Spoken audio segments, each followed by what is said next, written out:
Hi, everybody. Today, we're going to talk about conferences and why they can be a very profitable and good idea for you. So to attend as well as potentially to organize, but that's a whole other skill set. So Yeah, we'll start with just attending for a yeah, while. that's within the scope of most people. So most Yeah. most kind of groups of people, organizations, industries have conferences, trade shows, those kinds of things, networking events that you can go to and attend.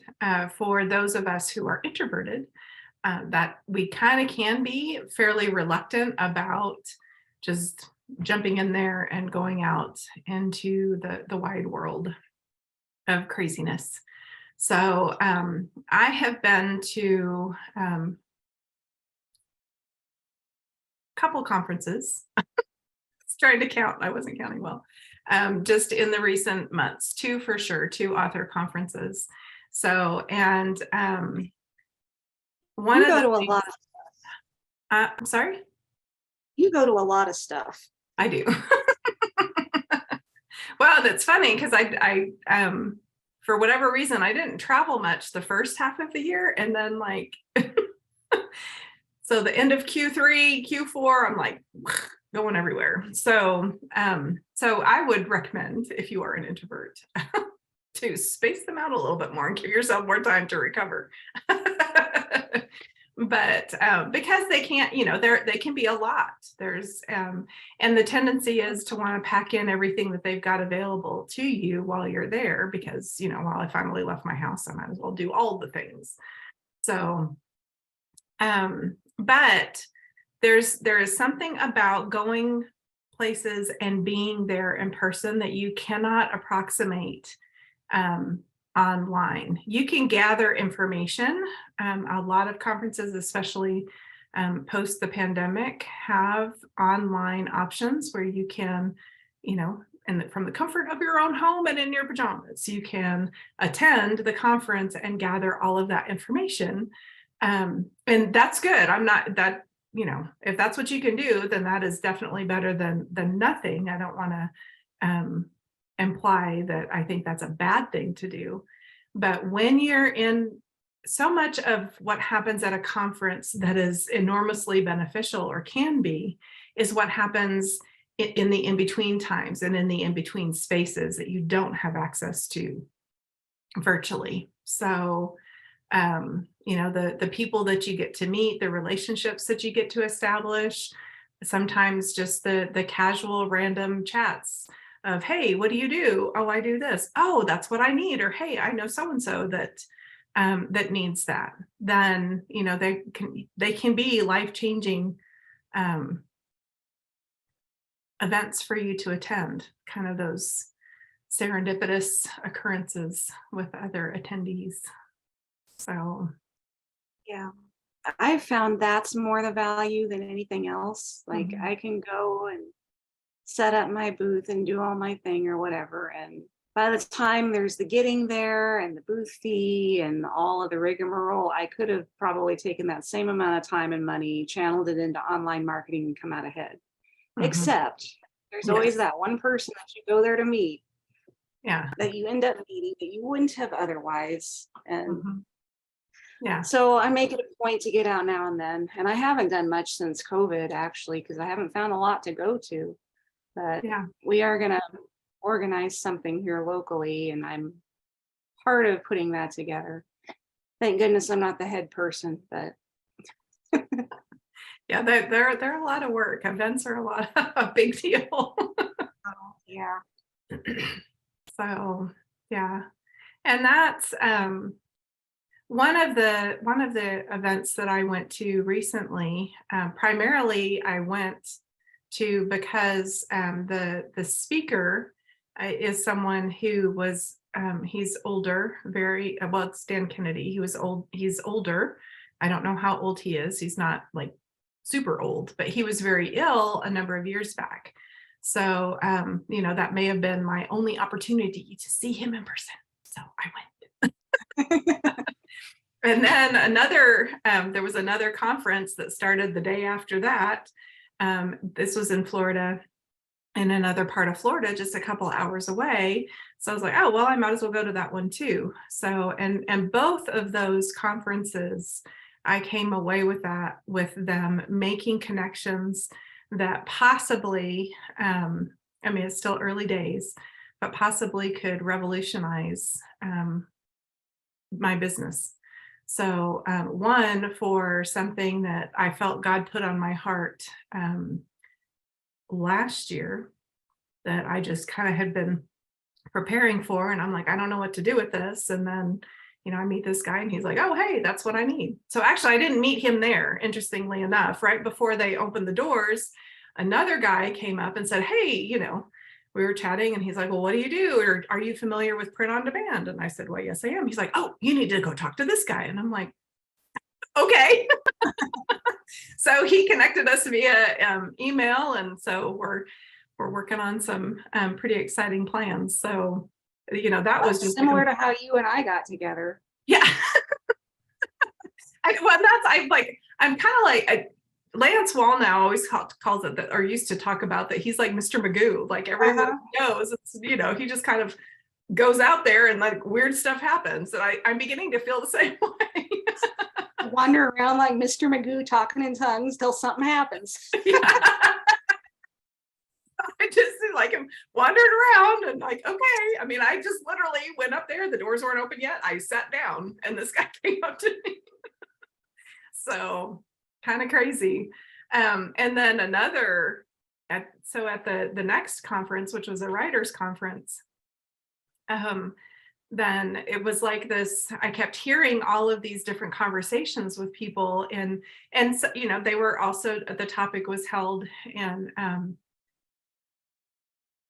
it's of course near and dear. It's like selling your books from your own website. So for a lot of these authors who are primarily, I wouldn't say primarily anymore, the organization itself used to be only for traditionally published authors. So now they're open to indie authors. So that, it's kind of like a new concept for them that they have anything to do with the selling of their book. And so a lot of them have a lot of books. They've got, these are people that are doing great things and they're writing careers and want additional contact with their own buyers. So so it was within that context, and I my little brain was like so, and I'm not ready to talk about the idea publicly yet, but but that just sparked off. One of the ladies I was talking to, she's like, yeah, it sounds like that'd be a great business for you. I'm like, I don't need another one, but I just can't leave it alone. So here we go. Yeah. So probably the most significant one, a conference that I went to, was one that I couldn't even get in. And this is like back when I had a day job and I couldn't get the time off to go. And I really wanted to go. And by the time I did wind up getting the time off, they were sold out. So then I couldn't go. And I'm like, well, I have the time, but no way to get in. And I'm like, well, what do I do, God? And he says, go anyway. And I'm like, I can't get in. And he's like, it's all right. Just go tailgate. And I had never heard of tailgating at a conference before, but like, well, I guess I can hang out in the parking lot and cook for people. Yeah. So yeah, I called Dell. That's another one of our friends. And I said, well, this is what I think God said to do. And she's like, oh, perfect. I'm camping out in the parking lot. You can come stay with me. And I'll bring my grill and blah, blah. And I'm like, oh, okay. Yeah, they full on, it was an event.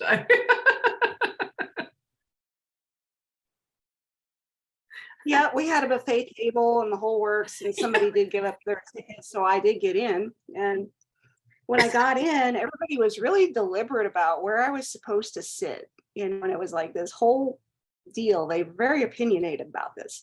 So like, all right, whatever, So I get in there and I wind up sitting next to her, Ruby Hunter. So that was how that came about. Yeah. Yep. And a bunch of other amazing people too. And it was just a very eventful time and a lot of fun. And we were camping in the parking lot, right? So we weren't the only ones camping in the parking lot. There was this homeless lady there, and somebody had given up their ticket for her to get in too. So we're out there and, getting to know each other because we're campers and blah, blah. And anyway, she ended up making our shofar essence that's on my website now. So if you buy that, actually, she gets a profit of the money that brings in, which is really cool. Yeah, that's cool. Yeah. So you just don't know. You don't know what's going to happen. Well, that's funny. Like I'd never heard of it before, but kind of a similar thing that people do. They call it PubCon, where like if, especially in the big events that are held in hotels, typically the hotel has a bar, and so they'll just go and sit in the bar of the hotel. They won't attend the conference, and they'll just hang out in the, the hotel lobby basically and chat with the people. So, but yeah, I'm not sure. Tailgate Con, I guess, is what y'all do. Barbecue Con. Yeah, come circle. I don't know. There was Yeah. something else. Yeah. Oh, that's awesome.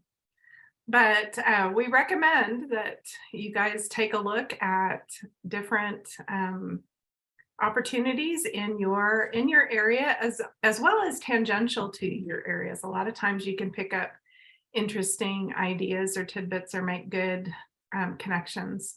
So, and that's, if God's highlighting a particular conference or something like that, don't just discount it because it's not in your field. There may be a reason why, because just like the one where the guy told me, oh, you need to meet this, like it wasn't a publishing conference at all. It wasn't anything about that. So there could be people that need what you have or have what you need there. So, or will later on. It's just about getting out there. Mm-hmm. Yep. So, Yeah, I've gone to things that are not technically related to my business whatsoever, but any place that's of interest to you that, mhm, you can find like-minded people to be hanging around with. yeah. It's all promising stuff. Yeah. And if it's an arena where you're thinking about doing business with those people, then that's also a good thing for you to go just to kind of get a feel for who are these people. So what do they need? What do they want? Just I like with going to the second conference in Florida, I'm not typically around, all the people with the letters after their name, the USA Today bestsellers and New York Times bestsellers. And that's not normally my circle. So I didn't know that I have this skill set that can help them do the thing that they would really like to do. So but surprise. So, all righty. Well, hopefully we've given you guys something to think about today, and hopefully we'll see you guys out there at some conference or other sooner or later.